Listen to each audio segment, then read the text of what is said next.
na sauti ya kupasua miamba ili watoto wa Mungu watoke katika makaburi ambayo waliwekwa ndani.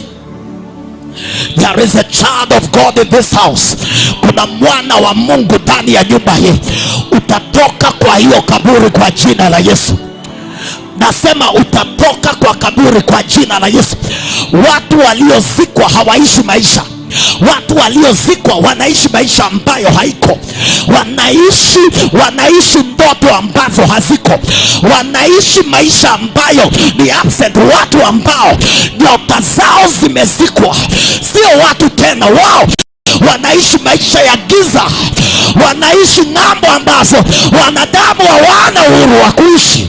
Na leo kwa jina la Yesu Kristo, niruhusu nipasue huo mwamba wa hilo kaburi katika jina la Yesu.